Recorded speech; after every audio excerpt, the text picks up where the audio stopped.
I bet you the group created that letter as a decoy. To be like, hey, if he ever tries to lure you in the shower, just give him this letter. It'll distract him, and nobody has to lather him up in the shower. Rick and Stan are gonna take one for the team. What's going on, everybody? We are back. I'm Rick. And I'm Stan. And we're going to take one for the team. And I'm so excited to take one for the team this week, because this movie was epic. Yeah, this one, this was one for the books. It was For the books. Filmed in Orlando. In Orlando, maybe a little bit of Miami, sprinkle on there, some Sanford, some Central Florida. Daytona Beach. Yep, Daytona Beach. It's a very Florida-heavy movie. Oh, yeah. But it's old school Florida. It's back in the day Florida, and you'll see what we're talking about. So this week, we are going to do the movie. Are you ready? Drum roll.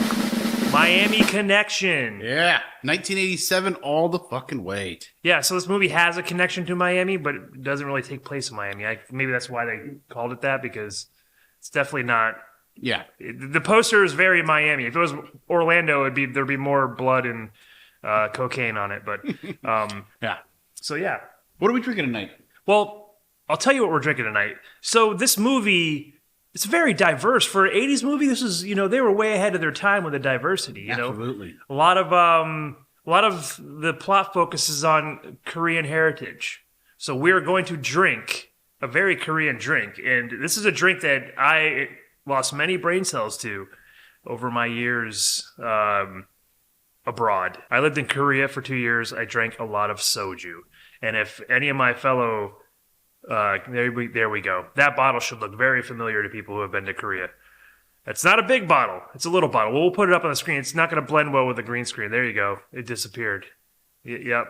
It's Jinro Soju. And the other thing, what else does this movie really feature a lot of? Well, that's why we're going to mix it with soju and Coke. Coke, because... Yep. Soju and Coke. What? What the fuck? FBI, open up! Not that Coke. Not cocaine. The classic Coke, but we're kind of fat, so we're going to stick with the Coke Zero. Yeah. We got to get this weight. Coke and soju, just like the movie, Coke in Korea. There you all go. jammed into one. So the movie we're doing is Miami Connection. It's a glorious movie. We don't have to really explain to you how glorious it is, because you're going to see that when you see this amazing trailer for the movie. So let's roll the trailer. Roll the trailer.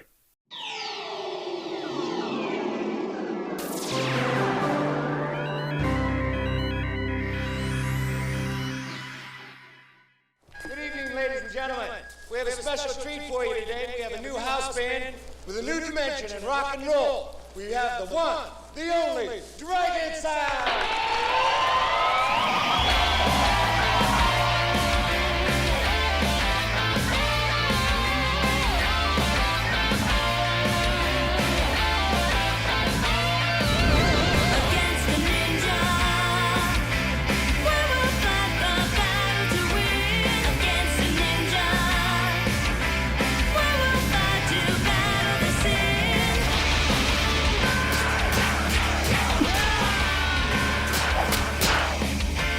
This band is the only family I have. They're all black belts in Taekwondo and they're pretty bad. I don't want you to mess it up by going out with a second-rate musician like that John character. They came in here to play goddamn songs for kids!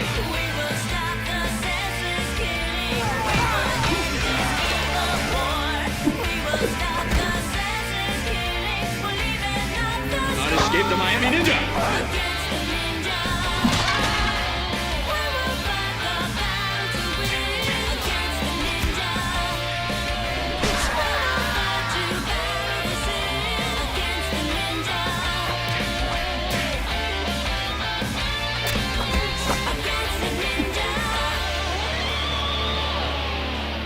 Boss, everybody's done.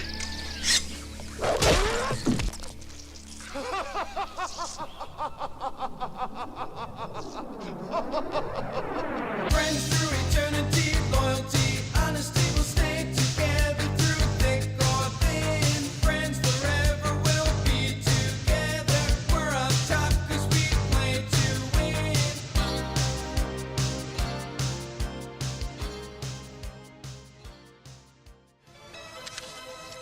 My father!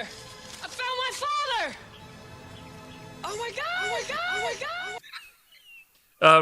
Don't believe the trailer. That movie is not going to be in theaters this November. If it was, 1987. yeah, if it was, I'd go watch it. Nothing like a little turkey and cocaine and Koreans. You ready?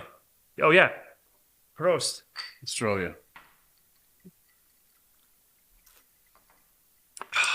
Does that take you back to Korea? It does. It's nostalgia in a glass. Like I can just see myself back in that dumpster puking, fighting for a piece of fried chicken with a raccoon. Yeah. Actually, I don't think there was any raccoons in Korea. So, Did you ever have it mixed with Kool-Aid? yes. So the way they would mix soju with Kool-Aid is not with Kool-Aid, the liquid drink. They would mix it with the powder. They would put the powder in the cup and pour nothing but soju and mix it together. And you would drink it, and it tasted like Kool-Aid. But if you drank too much, the literal Kool-Aid man would jump through the wall and beat the shit out of you. Or at least the next day, it felt like the Kool-Aid man beat the shit out of you. So, I am a big fan of soju, by the way. yeah, it's good. It's good. It's good. It's got just enough of that, like, like sweetness to it. Yeah. I like it. Okay, so what we usually do is we have this soju loving guy over here do a quick breakdown of the movie. So, Rick, why don't you do a quick Rick's quick flick breakdown for us? So when we initially watched the movie, I really thought it was going to be something completely fucking different. I thought it was going to be an action-packed, like, ninja fighting movie. I thought Don Johnson was going to jump I out. really did. I Yeah. was like, this is a fucking Miami Vice episode. When it opens up, it looks like the beginning of a Miami Vice episode. Yeah. And then all of a sudden, it turns into a turf war between two bands, which, I mean, Stan and I are musicians, so we fucking love. We've had a lot of turf wars. This is the craziest battle of the bands ever because the bands don't play each other in a thing. Only one band plays. The other one we never see play, but they are pissed that they lost this gig. And they are so pissed that they lost the gig that they're willing to fight over it. It's fucking This reminds bananas. me of an 80s classic band fight between Genesis and Hall & Oates. But the difference is those bands were actually good. But what I loved about this movie is the ninja gang are a bunch of motorcycle ninjas who are cokeheads, by the way, because they're just stealing cocaine. Yeah. They don't mention, like, we're going to resell it or any of that shit. And it's kind of... They're so bad, the boss shows up and he's like, hey, you fucking idiots, what did you forget? And they're like, Yeah. we don't know. They do this whole thing where how good the ninjas are. They're sneaking out and they kill everybody. And then they get back. They're like, you forgot the money. And he's like, no, you didn't. I have it right here. And in any other movie, he would at least killed one of the henchmen for getting the money. But motorcycle cokehead ninjas who steal cocaine. That's pretty much, those are the main antagonists of this movie. But there's two groups. There's the Japanese motorcycle gang. Korean. No, they're Japanese. Oh, are they? They're Japanese ninjas. Oh. And then the Korean band. And then you have the biker gang that are all white dudes. I will say, like, the leader of the Japanese gang, when you see him with his gang, he's very traditional Japanese. He's like, oh, he's in his dojo and everything. And then the next thing, he's wearing a leather jacket, hanging out with bikers and toothless chicks, getting drunk. What is the thing called that, like, an ascot? An ascot. He's got a fucking with his ascot. Fred from Scooby-Doo's ascot. So yeah, he's very adaptable to the group he's around. Yeah. Like, don't put him in a biker bar with a whole bunch of biker chicks because that's a whole other thing. no, he gets out there. He's the token Asian guy with the bikers. Every biker gang has one. but he's in the front. Yeah, which is crazy. He's like leading. So the band that our protagonists, our heroes are in, is a band called Dragon Sound. Right. I mean, They're- that is like the most 80s sounding. Oh yeah, they're very cutting edge for the time. Oh yeah. They sing great songs about friendship and ninjas. They sound like the Ninja Turtles, but they're not. Don't let them fool you. But I can tell you, like, you hear me say, like, oh, they sing songs about friendship. No, this song is literally about fucking friendship. And we'll show you rather than just try to explain it to you. So go ahead and take a look.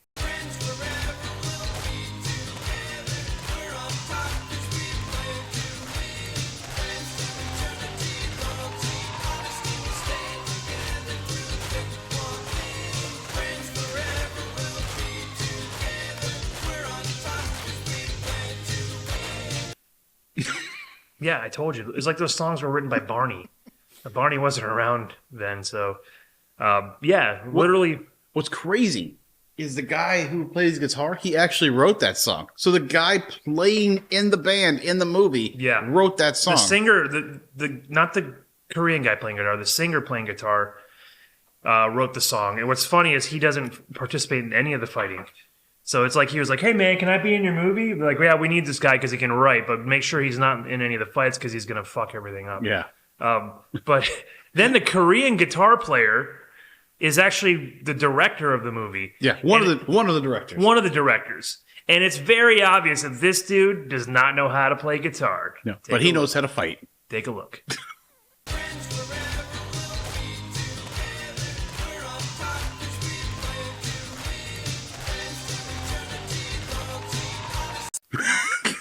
That guy can shred. That is Guitar Hero right there. The only thing he's shredding is his resume for the bands that he's trying to join after that.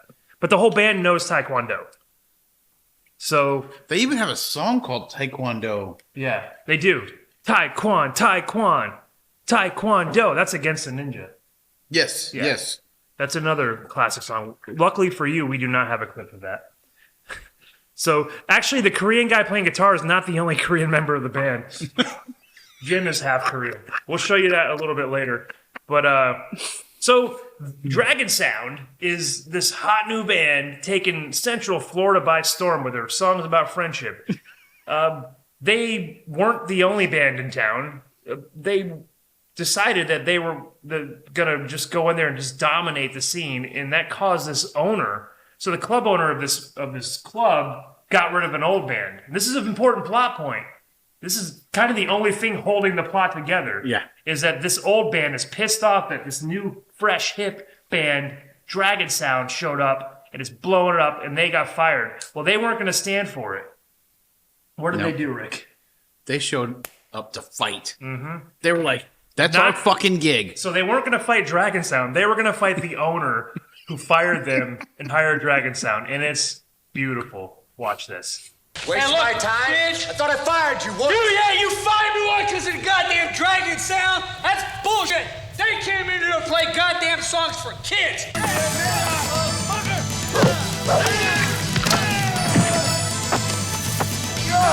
Son of a... Don't you give me a hard time, you son of a bitch. Next time I'll kill your ass. So, yeah.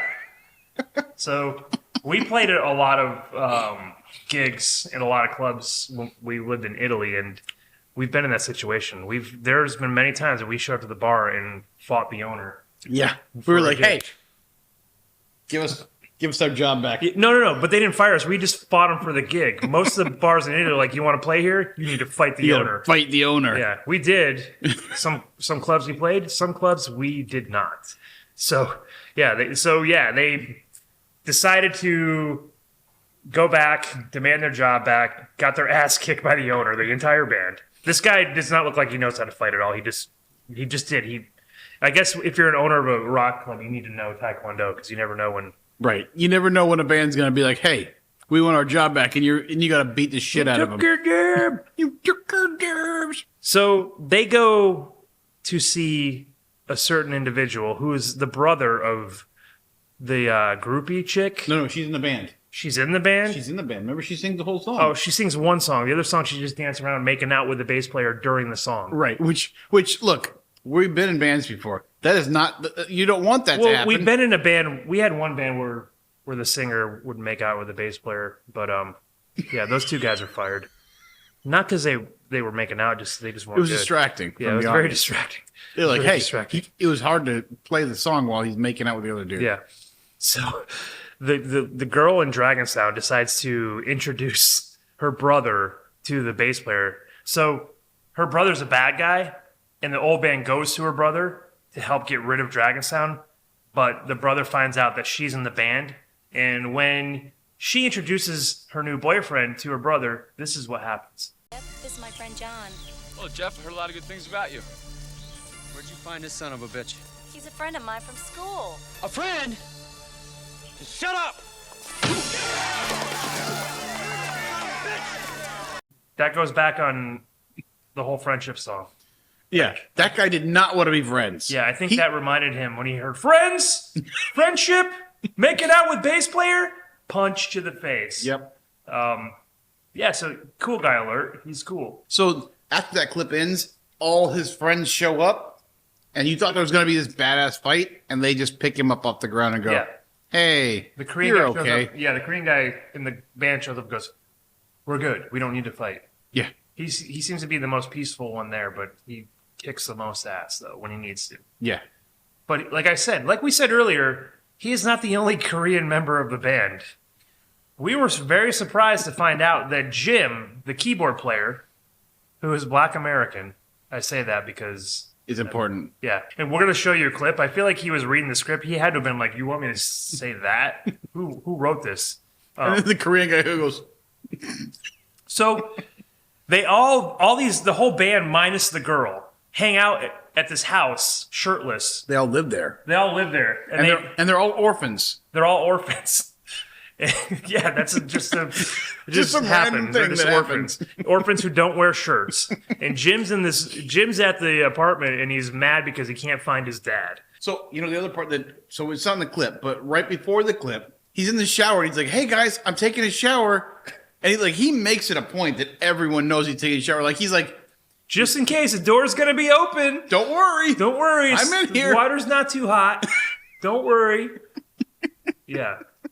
And then someone goes, "You got a letter." Yeah.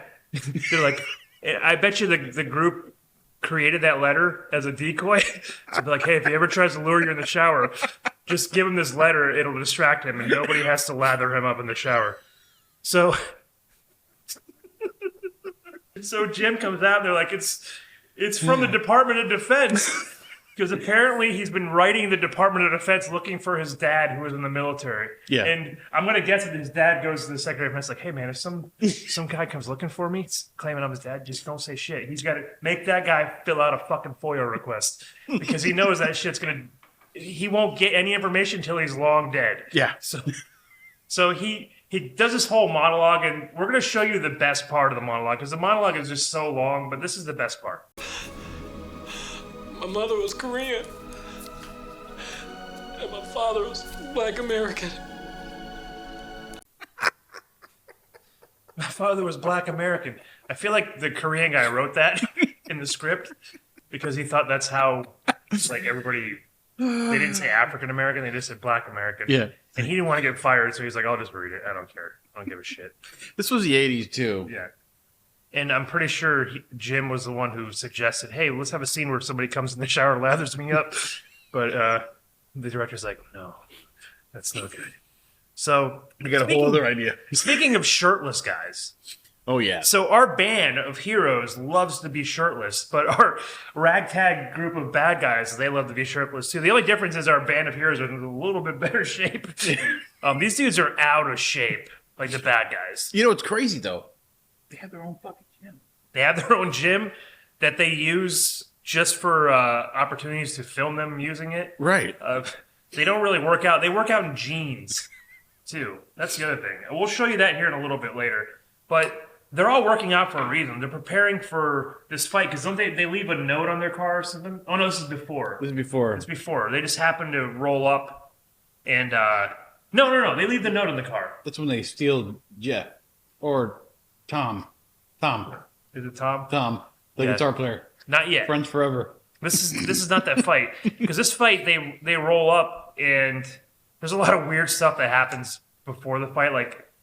This is rolling up to the fight. You gotta see it. A lot of this movie blends in with each other. Yeah, it's Because just- there's no... The plot just they beat each other up in a street. They beat Right. each other up in a train station.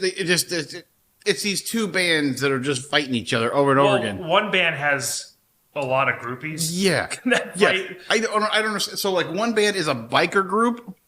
So, there's only, 5 guys in the band. But then the rest of the people are just guys who ride motorcycles and follow them around. And they're like, "Hey, Yeah.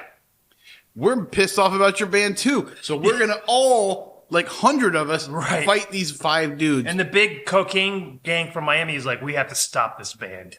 For no reason. The band is not interfering with their cocaine at all. But, No.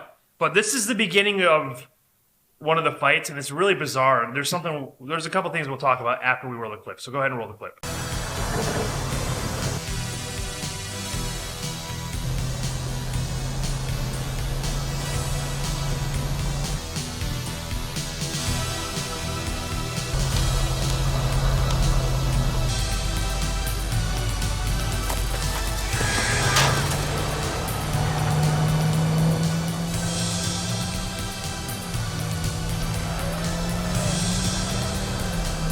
You like it? Oh yeah, Soju? I fucking love this. Rick's rocking the Soju pretty hard. He'd fit right in Korea. But there's a lot going on in that clip. I think there'd be other problems. Yeah. There's a lot going on in that clip. The first thing is there's two dudes kissing up on the thing, For no reason.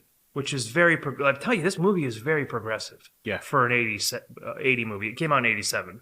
There's like every race is That I mean, present. it makes sense. The whole friendship song is like, it's the glue of this movie. They're like, we're friends forever. You don't believe us? We have every race in this movie. We are making out with dudes. It's friendship. 100%. They even have one part where he's like, "You're Irish, you're Italian, you're Korean, you're from Africa. We should all go and do this world tour where we go." Oh to all yeah, these yeah, places." yeah. They do. They do. They go, "Steve, you're Irish." He's like, "Yeah, I am Irish." Like, we can go back to your hometown. He goes, "Let's go back to your roots." And that guy they go to UCF. He grew up in Orlando. But the other thing I saw in that was it looked like the guitar player was running away from the fight. That dude can't fight. The guy that shit. doesn't fight, like he's the first guy. There's one fight where the guy just grabs him and pulls him out of the car, and they start kicking the shit out of him, and they start fighting, and then they kidnap him and they torture him. And then like 2 fights, he just like, "Hey, I'm not going. Yeah, Like there might be a fight. I'm just not gonna go." and I was dying when I saw that clip because it looked like he was just running away. And he's not in the fight. No, but so it didn't make any sense, but they kept it. Just like a lot of things. There's a lot of things that look like they did a first take and they messed up, but they kept it in the movie. Yeah, I mean, there's a ton, but one clip comes to mind. Yeah, Do we have that clip? we have that clip. All So right, this is an example of what we're talking about. Go ahead and roll the clip.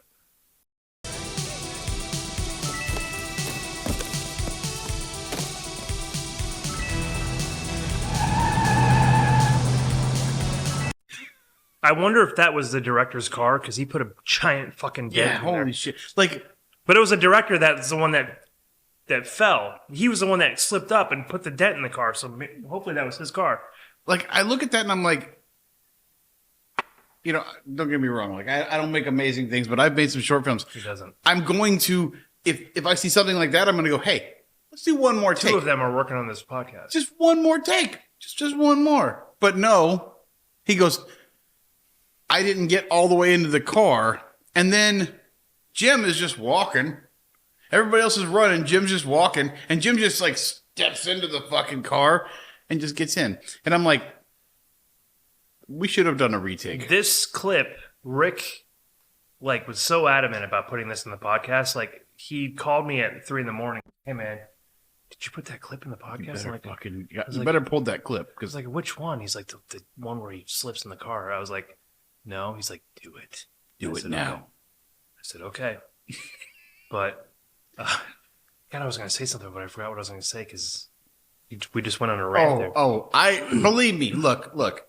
There was a bunch of clips, but this one in particular, I was like, we better fucking talk about this in the podcast because I was fuming Yeah. at how. What I was going to say is, believe it or not, this movie cost how much to make? $1 million. $1 million, which right now, not much, but in the 80s, that's a pretty good penny to make a shitty Orlando Ninja movie. It almost ruined the career of the director that's the guy who's the leader of the band, or the Korean guy in the band. Yeah. Why? There's whatever. 2 directors in this movie? Yeah, we don't have any clips of the other director, but he's very we do. minuscule. Do we? We'll see him here in a little bit. We'll point him out to you. Oh, yeah. That's right. He's in one of these clips right here. So a lot of the songs in this movie are right on the nose. Like, they sing the friendship song and they fight a bunch of ninjas and then they sing a song against the ninja. And then at the beginning, Steal your cocaine. yeah, no, that's the beginning. The ninjas steal a cocaine and they go, steal the cocaine. So we thought we would come up with our own clips and put some songs that were right on the nose. So let's play them one at a time and we'll talk about it. So play the first one. Don't need a shirt to get in shape at the cool guys club. Let your nipples all hang out. Chafing in your blue jeans, yeah. Yeah. So that's the out of shape gang we were talking about. That's the a gym. That's a biker gang. I don't think those guys in that clip were actual bikers. They have a gym, so yeah, right on the nose. Do we have another one? Speaking of bikers, do we have another clip that's right on the nose? Oh, I think we hope do. so. Go. Homeless bikers hanging out together, doing magic tricks to try and get laid. Oh yeah. That was Zach Wild at the end there, wasn't it? Yeah, that's what I thought too. That So nail close. was like it pierced his brain. But he was already in the biker club, so that means he's been doing that for a while. Yeah. I think we have another one too. Do we have another one? I think we have another I one. think we do. Roll the last one. The paternity test came in today, and Jim's up to 5 time to celebrate. Oh yeah, no kids for Jim. I don't think that actually happens in the movie. I don't think that actually happens, but it's funny. So yeah, Jim's paternity test. So yeah, a lot of songs right on the nose. We had fun. We made those songs. That was us. But speaking of Jim is actually a big plot point in this movie For because some reason, but only like he's not it, and then all of a sudden he's like a big part. so we're about to Comes out show of you. We're about to show you what really happened in that clip. It's pretty great. Jim discovers that, hey, his dad really does want to see him. The DOD finally linked him up, and here's the clip. He's got to get to the MCO airport. Yes. Father! My father! I found my father! Oh my god! Roger! What'd you say? Father found my God, father! picture it! Just look at it! Look at it! Okay. God, let me see picture. This is the guy big Oh, mouth! finally, you got it! Good, great! Oh my God! That's great. Orlando Airport. Tomorrow evening. Hey, Jim, finally got it. As you can see, the guitar player was taking a shower because he knew Jim was outside, and that was his opportunity to get in and get out. But yeah, so Jim finds out his dad is coming. And the best part of that, he gets a letter and he goes, I'll be there tomorrow. Right. Like he knew when the letter was going to show up. Like, I'll be there This tomorrow. is the 80s. That could have been delayed. His dad probably landed like 7 days ago. Like, where the fuck's my son? The postal service was not super reliable No. in the 80s. No, they were driving like Astro vans to their destinations. And so what's great about that is like, so this builds up to the end of the movie. They get Jim a suit. They go out and buy like, in that clip, we didn't show it, but later on he goes, do we have money? Let's pull all our money and get Jim a suit so he looks good for his dad. And they go, we got a plane to catch. And I'm like, he's landing. Yeah. It's not how you catch. You don't have to catch the plane. The airport catches it for you. Yeah. So they're like, we got a plane to catch. My dad's coming. These guys had no money and spent all their money on a suit for Jim. Right. Just so something really bad would happen to Jim. So they drive to the airport. They get jumped by the ninja. This is towards ninja gang. This is towards the end. And they slice Jim across the chest. They're like, no, Jim, no. They beat up all these ninjas. Jim is like dying. They're driving him to the hospital. And then his dad shows up. You know, okay, so I do have to go back.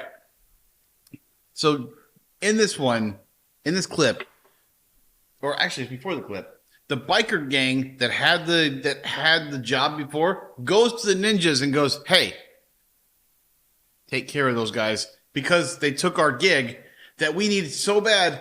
And if you killed them and stopped them, we'll give you all the money we make from the gig. Oh, yeah. So they go to the gym and they go, like, if you get he literally says this, if you give me my job back, I'll give you the money. Like, He says, I'll give you all the money I make. yeah. What the fuck is the point of getting your job back? Yeah. Why would you want to fucking look? He doesn't Look, do it for the money. we've been in a band and we've done free shows. You know what it is? That club has really good health insurance policy. So and he says this because he says this with a giant bandage and blood. He's like, I need my health insurance, as you can see, get my job back. I'll pay you the money. I just need to see the doctor fast because I'm losing blood like pronto. Which is crazy because there's like 100 dudes to that fucking 5-piece band, and Tom never fights, so he's never in there. No, he's not. He doesn't fight at all. He gets pulled out of the car in the first fight, and they kick the shit out of him. Then his band of buddies gets out, and they go, okay, now we'll fight. Yeah. Now that Tom got his ass kicked. So his dad shows up at the end. This is the very end of the movie, and his dad is like surprised that Jim has all these great friends, and he says this. So take a look. Jim, you're really blessed to have such wonderful friends. They really care about you. And I want you to know that now I really care too. Please forgive me. I love you, son. I love you too, Dad. Yeah. Now, I've heard the term black don't crack. You know what I mean? I've heard the term. I know that a 40-year-old guy can still pass, but look, we're in our 40s. That fucking guy, he's in his 20s. They just dyed his hair, and they're like, look. Yeah, they put a lot of makeup on the guy that is probably the same age as Jim. Yeah. But I love how he's like, your friends really care about you. You got some great friends. Dude, they're the reason he's in the fucking hospital. They took him out there, and he got in a fight, and he got a katana to the chest. Oh, and he almost died, and he's like, your friends are really great. Like... Yeah, they really care about you. Yeah, of course you would know that. You haven't been there forever. You decided to show up, and he goes, I finally started caring. And he's like, I love you, Dad. I love you, Dad. I want to know how. Where's the milk? You're supposed to go get milk. I don't see it. So here's what I don't understand. Mm-hmm. How did his dad know anything? His dad was supposed to be at the airport. They had no contact information. They had no anything. Yeah, there's no cell phone lot. Yeah, they're just like, hey, he's going to be at fucking Orlando Airport on this day. I don't think they got there in time either. No, they had a fucking huge ninja fight, and the guy had his head chopped off. They had to take Jim to the hospital. Yeah. There's probably... And what I love, too, is they just went out there and killed, like, 30 ninjas or 30 people. Yeah. And then they go to the hospital like nothing happened. Like, there isn't going to be a giant police report. Like, why are these dead bodies in the park in the middle of Orlando? Why are there 30 fucking dead bodies in a fucking public park in Orlando? And the cops will finally arrest them. They're like, explain yourself. They'll be like, friendship? Friends forever will be together. Yeah. The cops will be like, and then they'll get out. They'll escape. They'll distract him by playing the friendship song. They'll get him in a lineup and they'll go, suspect number 1, can you sing the following lines? Friends forever will be together. And then they'll be like, that's not them.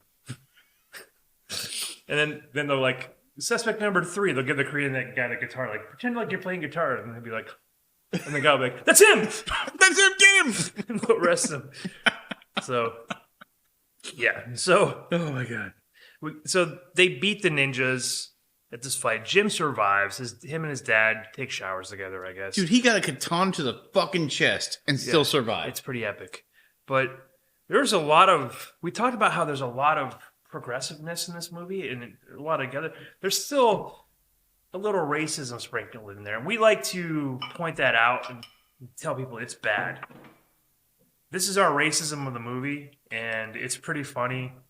But it's bad. Funny, but bad. It's the audacity that they would do this stuff. That's what's funny about it. So let's take a look at our clip that we have for racism of the movie. Get your ass and get this car out of this goddamn town. You got it, pal? Listen to me. I don't want to have any trouble.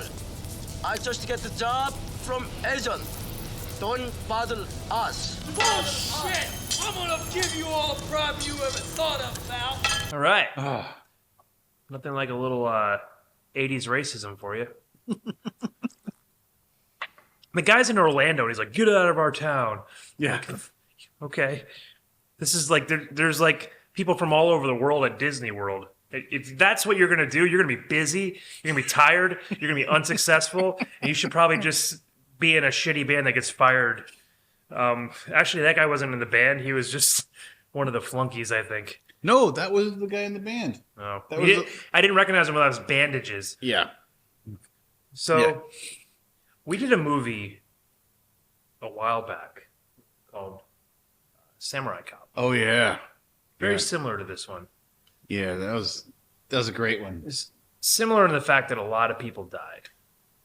And when we do a movie like this, we feel like a lot of people get looked over. Everybody raises up the hero. Oh, Dragon Sound, you're the hero. You didn't have a paternity test. Yeah, you killed all these people, and we forget about the bad guys. Like they died doing what they love. Cocaine and being ninja. bad, being ninjas, Riding motorcycles. and working out with no shirts on. Who doesn't love that? If I'm ever going to be hopped up on cocaine, you bet your ass I'm going to be at Planet Fitness with no shirt on and jeans, just doing my reps, baby. They're You going know to pull me. that lunk alarm. Yeah. So we didn't want to forget about those people. So just like Samurai Cop, we decided to pay tribute to the fallen bad guys who need a little bit of recognition. Yep. So please be respectful. Take a moment of silence and just watch this in memorandum. Can't even say it. Too much soju. Roll it.